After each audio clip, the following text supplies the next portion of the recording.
Shivaya.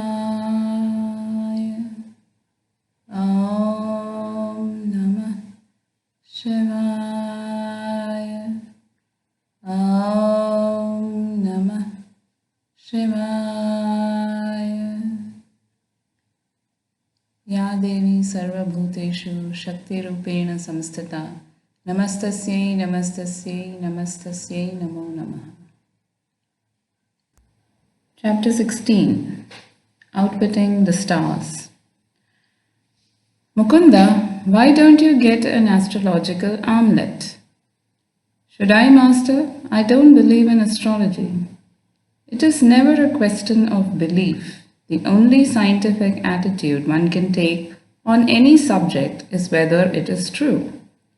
The law of gravitation worked as efficiently before Newton as after him.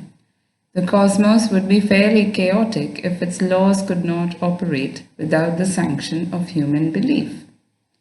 Charlatans have brought the stellar science to its present state of disrepute.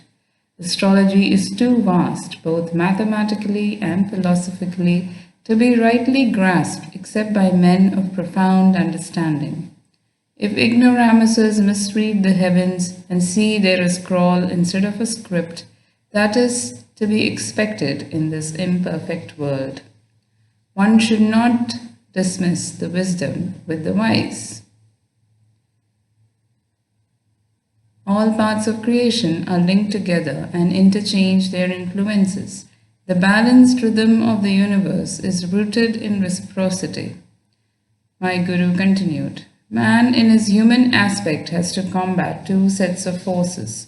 First, the tumults within his being, caused by the admixture of earth, water, fire, air, and ethereal elements. Second, the outer disintegrating powers of nature. So long as man struggles with his mortality, he is affected by the myriad mutations of heaven and earth. Astrology is the study of man's response to planetary stimuli. The stars have no conscious benevolence or animosity. They merely send forth positive and negative radiations. Of themselves, these do not help or harm humanity, but offer a lawful channel for the outward operation of cause-effect equilibriums which man has set into motion in the past. A child is born on that day and at that hour, when the celestial rays are in mathematical harmony with his individual karma. His horoscope is a challenging portrait, revealing his unalterable past and its probable future results. But the natal chart can be rightly interpreted only by men of intuitive wisdom. These are few.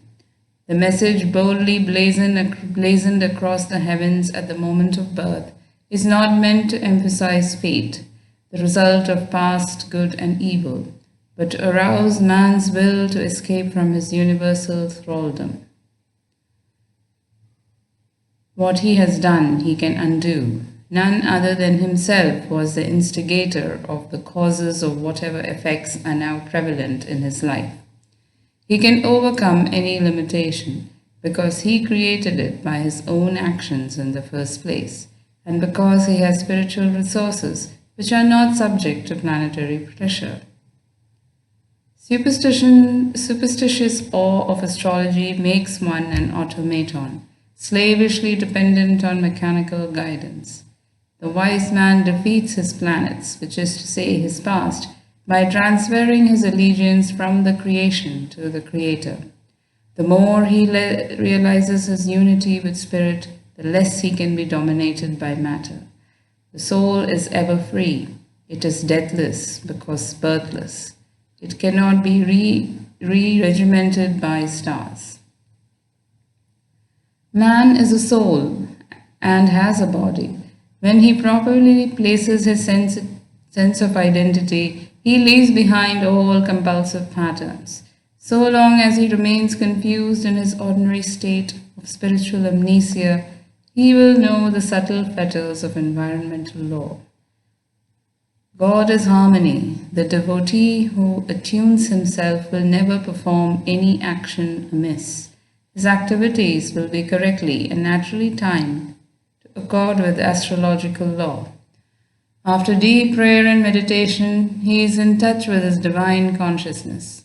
There is no greater power than inward protection. Then, dear Master, why do you want me to wear an astrological bangle? I ventured this question after a long silence, during which I had tried to assimilate Sri Yukteswar's noble exposition. It is only when a traveller has reached his goal that he is justified in discarding his maps. During the journey, he takes advantage of any convenient shortcut. The ancient rishis discovered many ways to curtail the period of man's exile in delusion. There are certain mechanical features in the law of karma which can be skillfully adjusted by the fingers of wisdom. As human ills arise from some transgression of universal law, the scriptures point out that man must satisfy the laws of nature while not discrediting the divine omnipotence. He should say, Lord, I trust in thee and know thou canst help me, but I too will do my best to undo any wrong I have done. By a number of means, by prayer, by willpower, by yoga meditation, by consultation with saints, by use of astrological bangles, the adverse effects of past wrongs can be minimized or nullified. Just as a house can be fitted with a copper rod to absorb the shock of lightning, so the bodily temple can be benefited by various protective measures. Ages ago, our yogis discovered that pure metals emit an astral light, which is powerfully counteractive to negative poles of the planets. Subtle electrical and magnetic radiations are constantly circulating in the universe. When a man's body is being aided, he does not know it. When it is being disintegrated, he is still in ignorance.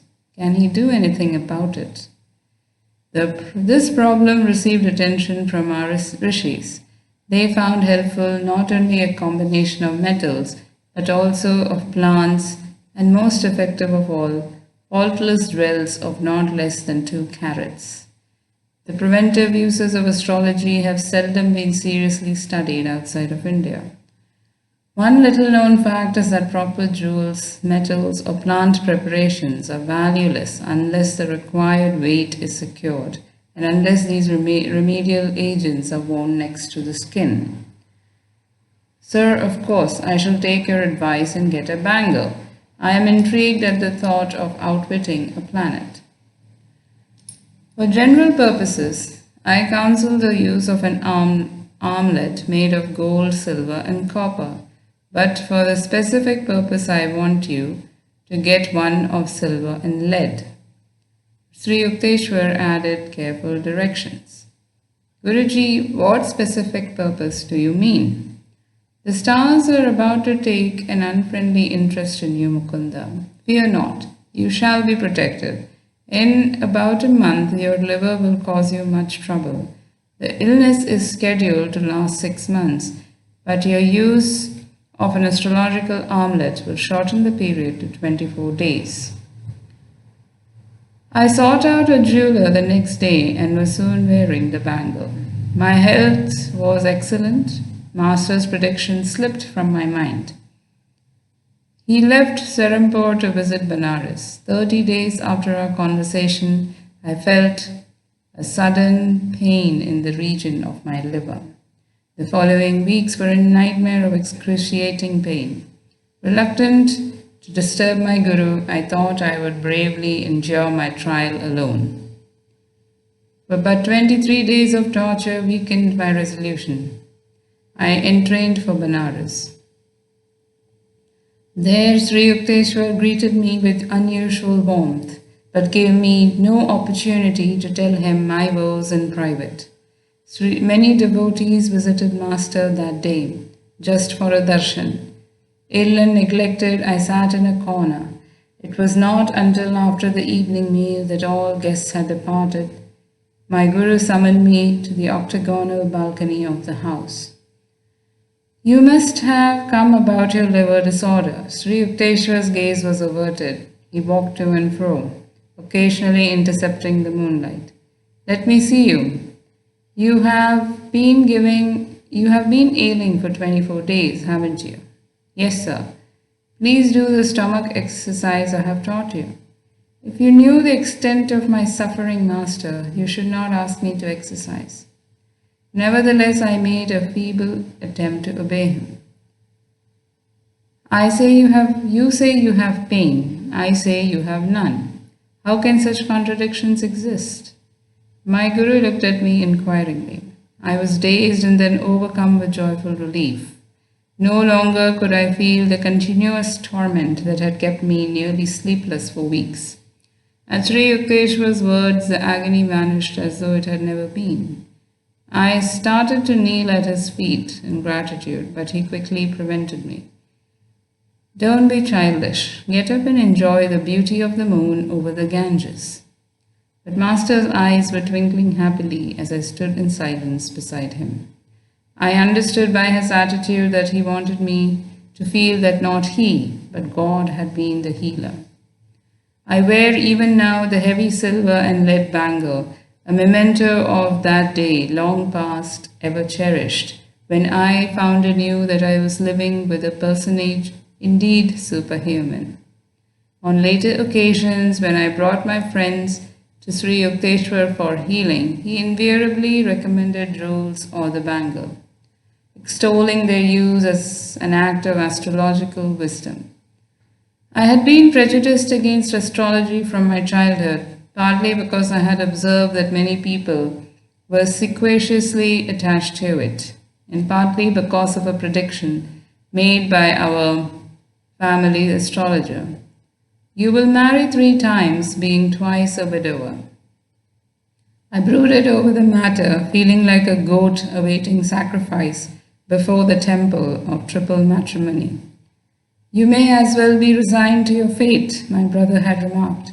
Your written horoscope has correctly stated that you would fly from home toward the Himalayas during your early years, but would be forcibly returned.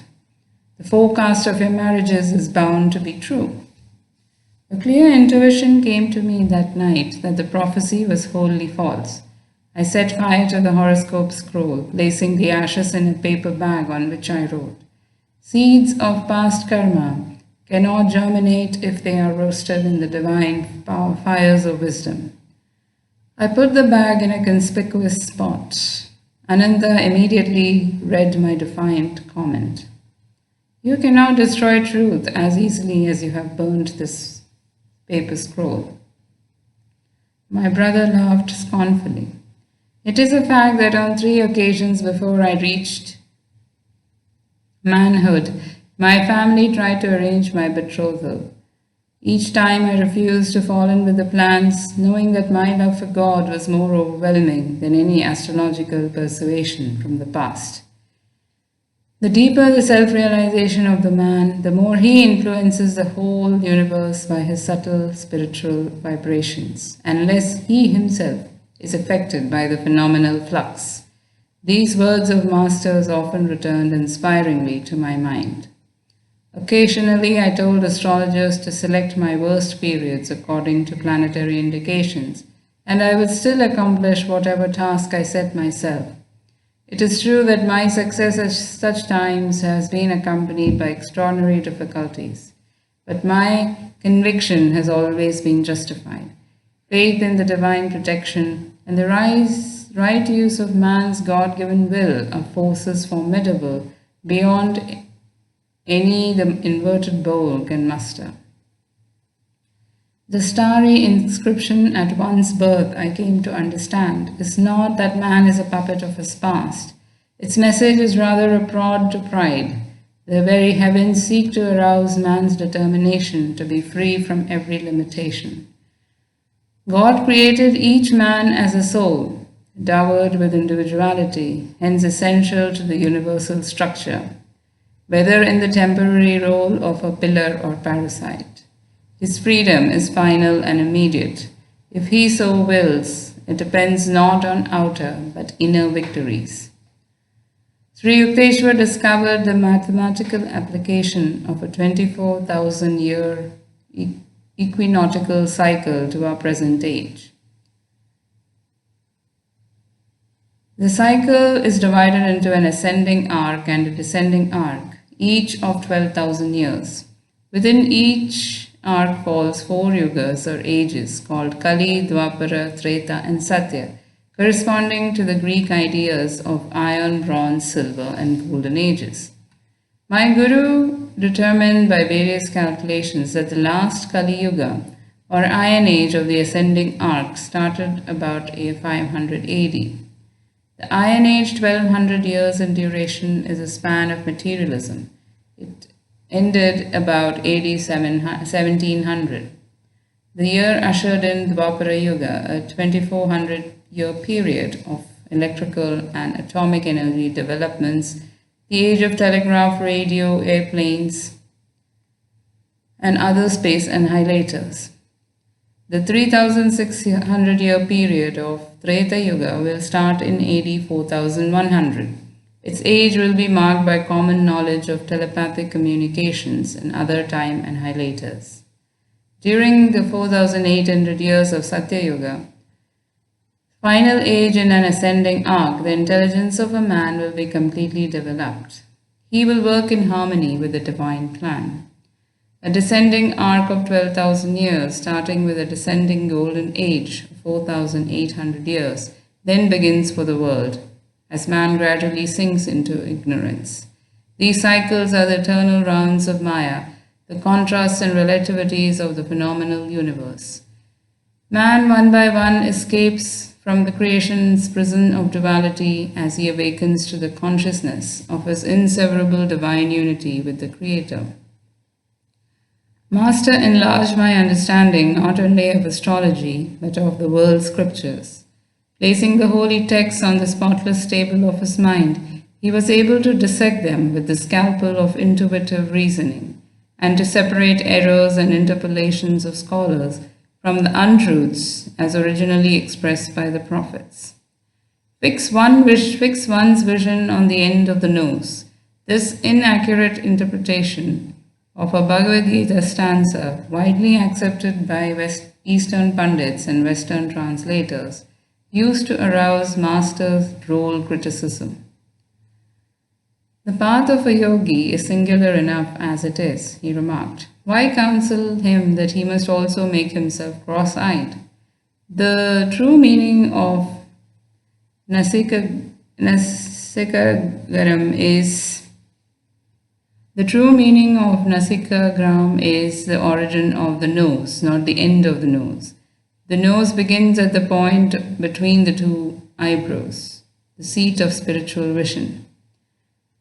Because of one Sankhya apophism, Ishvara Shuddha, a lord of creation cannot be deduced or God is not proved, many scholars call the whole philosophical atheistical. The verse is not nihilistic, Sri Yukteswar explained.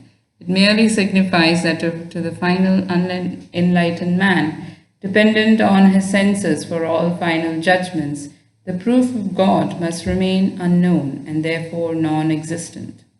True Sankhya followers with unshakable insight born of meditation understand that the Lord is both existent and knowable.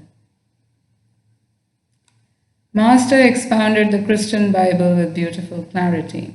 It was from my Hindu guru, unknown to the roll call of Christian membership, that I learned to perceive the deathless essence of the Bible and to understand the truth in Christ's assertion. Surely the most thrillingly intransigent ever uttered. Heaven and earth shall pass away, but my words shall not pass away. The great masters of India mold their lives by the same godly ideals which animated Jesus. These men are his proclaimed king. Whosoever shall do the will of my Father which is in heaven, the same is my brother and sister and mother. If ye continue in my word, Christ pointed out, then ye are my disciples indeed, and ye shall know the truth, and the truth shall make you free. Free men all, lords of themselves, the Yogi Christs of India, are part of the immortal fraternity, those who have attained a liberating knowledge of the one Father. The Adam and Eve story is incomprehensible to me, I've observed with considerable heat one day in my early struggles with the allegory. Why did God punish not only the guilty pair but also the innocent unborn generations? Master was more amused by my vehemence than my ignorance. Genesis is deeply symbolic and cannot be grasped by the literal interpretation, he explained. Its tree of life is the human body. The spinal cord is like an upturned tree, its man's hair at its roots and efferent and efferent nerves as branches. The tree of the nervous system bears many enjoyable fruits of sensations, sight, sound, smell, taste, and touch. In these man may rightfully indulge. But he was forbidden the experience of sex, the apple at the center of the bodily garden. The serpent represents the coiled up spinal energy which stimulates the sex nerves. Adam is reason and Eve is feeling. When the immersion of Eve consciousness in any human being is overpowered by the sex impulse, his reason or Adam also succumbs. God created the human species by materializing the bodies of man and woman through his will. He endowed the new species with the power to create children in a similar immaculate or divine manner. Because his manifestation is in the individualized soul has hitherto been limited to animals, instinct-bound and lacking the potentialities of full reason, God made the first human bodies symbolically called Adam and Eve. To these, for advantageous upward evolution, he transferred the souls or divine essence of two animals. In Adam or man, reason predominated. In Eve or woman, feeling was ascendant. Thus expressed the duality or polarity which underlines the phenomenal worlds. Reason and feeling remain in a heaven of cooperative joy so long as the human mind is not tricked by the serpentine energy of animal propensities. The human body was therefore not solely the result of evolution from beasts, but was produced by an act of special creation by God. The animal forms were too crude to express full divinity.